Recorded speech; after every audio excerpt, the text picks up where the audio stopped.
My name's Amber. I'm Charisse. I'm back with another reaction video. Today we're doing Epica, Menace of Vanity. Yep, and it's Female Fronted Friday. Yep. So, we chose the live version. This is back in '09, I believe it was, so. Oh, wow. Yeah, that's a little long ago now. Yeah. The video quality's not the greatest, but, you know, we always prefer live videos over anything else. Or music videos, something so we could see stuff going on instead of just like lyrics or just an album title screen or cover. Yeah, unless the live version is like really bad sound quality, then yeah, that's a different story. But this one we pre-listened to the beginning at least, and it sounded good. Well, let's get into it. Yep, let's see. Ooh, okay, it didn't work. Give me a second here. Shoulder's giving me issues, so I'm gonna do it with my left hand. Thanks for having us, guys. Here's one from our last album. This is Menace of Vanity.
Alright. Yeah, this one's pretty good. Yeah, Simone staying in the beautiful classical throughout the majority of this one. One complaint I have about Epica sometimes is that their choir and Simone harmonize maybe Shadow harmonize a little too much or a little too well. 'Cause I can't hear her per se. I just hear like a lot of the choir itself. You know what I mean? I could hear her, but like, yeah, she definitely blends with the choir, which that might be what they wanted in that area. I don't know, but I haven't heard like the album version of this, so I'm not exactly sure how that sounds. Neither have I. This is my first time hearing this particular Epica song ever. But yeah, that's just my only real complaint a lot of times with Epica. Like, I love them, but at the same time, I just wish, I want to hear Simone. Yeah, the other thing though, like with her staying like in that higher register throughout the majority of the song, I mean, that's amazing that she can. But also because it's like, you know, so high and like she's got a more like lighter lighter weight to her voice. So that's, I mean, yeah, she can do like powerful too, but like when she's way up there, it tends to be like a lighter weight, like sound. So when you have the choir coming in and all those voices tend to overpower her light pretty, I mean, I can still hear it, like she still stands out, but it's definitely, she does blend pretty well with the choir. And I think like in some sections, yeah, that works nice, but I feel like you're right, like in some sections we just want to hear Simone and more. Yeah, especially like songs like this where it seems like she's just singing during the chorus and it's like Mark during the verses. I kind of want her to stand out more. Now, like if she's got, and like a lot of the other songs where it's like only her singing throughout the whole song, if you want to bring in the choir during the chorus and have her blend in really well with that, then sure. But I don't know. I know that this is exactly probably how they wanted it, but this is just, my personal preference is all I'm talking from. Oh yeah, and I mean I agree. Definitely in some parts, I would definitely like more of Simone dominant, and have the choir more back, or even just lower. Like I don't know, just you definitely want more Simone dominant. Because I mean, Mark, yeah, we know he's got to have his areas because that's how they are, And I've already said I'm not as big a fan of the extreme vocals, but I get their whole thing. They like to do the Beauty and the Beast. Yeah, that does honestly make them stand out from a lot of the other symphonic female-fronted bands that they usually fall in line with. Like, Nightwish, Rhythm Temptation, none of them really have that extreme vocals to the same way Epica does. Yeah, Nightwish used to have Marco, who's like, gets grit, but he wasn't extreme. No. He just had a lot more grit. And he did do like kind of more like a yelly at some songs. But yeah, definitely not growls. And yeah, there aren't too many symphonic female bands that have like, I should say more of a balance between like an extreme vocalist and singer and then the pretty clean female vocalist. Epica's usually pretty good about their balance. Like, usually as, like, a whole. Maybe not, like, every song, but I feel like as a whole, I get a good balance from Epica. Yeah, I agree. Yeah, definitely. Like I don't mind it. I just don't like the songs when he's definitely more dominant. Because I just love Simone. That's just my preference. Well, let's finish it off. Yep, let's see the rest.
That was funny.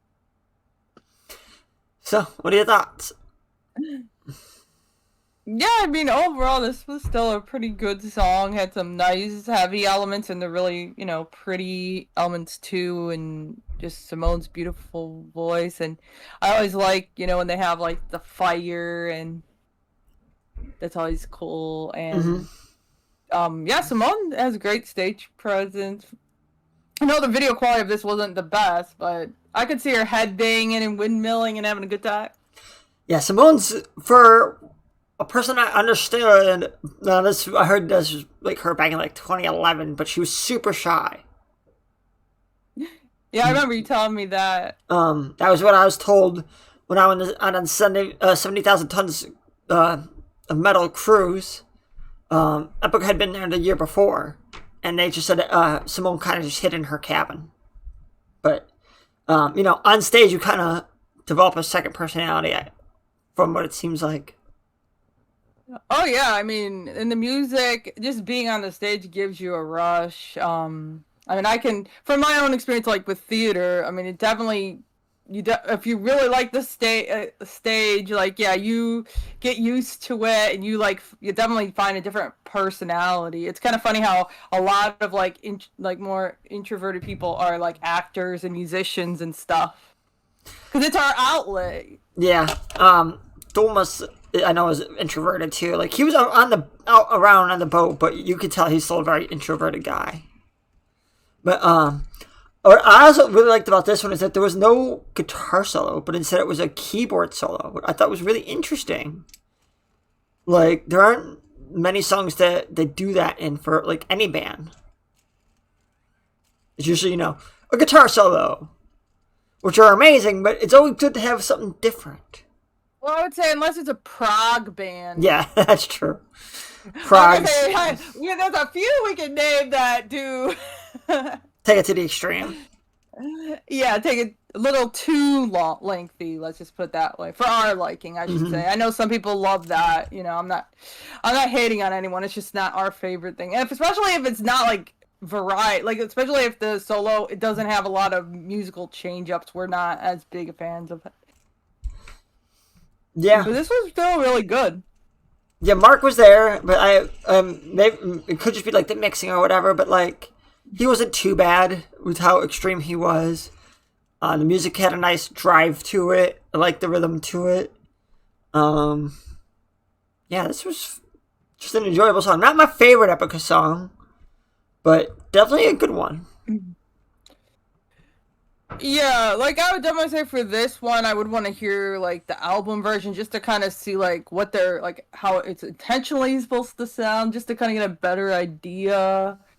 Like especially with the blending with the choir and Simone, like how much of that was meant, and how much of that was just the sound being live, Vatican's usually pretty good with their sound, though. But yeah, this one though, yeah, the sound quality was pretty decent, so I'm not gonna complain about that. Just that I would like more Simone by herself. That was the main thing. But this was really good. Yeah, this definitely isn't a favorite, but I would say this is definitely an enjoyable one. It was fun to watch, because like I said, Simone has really good stage presence. So I think I'll give this 8.65 overall. Music was really good, pretty heavy too. Yeah, I'm gonna agree. We've been doing that a lot recently. 8.65. Yeah. So much of this was just good. Yeah, this one's been on my list for like ever. And just, we keep doing a lot of other Epica songs, so. Yeah, this was one I surprisingly didn't get requests for, so I was like, I don't have a version for you for this one. Well, like I said, I'm going to start going on my list, so we'll start seeing other bands that we haven't done yet. Some, small bands or whatever, bands you never heard of in general, but yeah. So, please check out links in the description for the original video and all of our social media.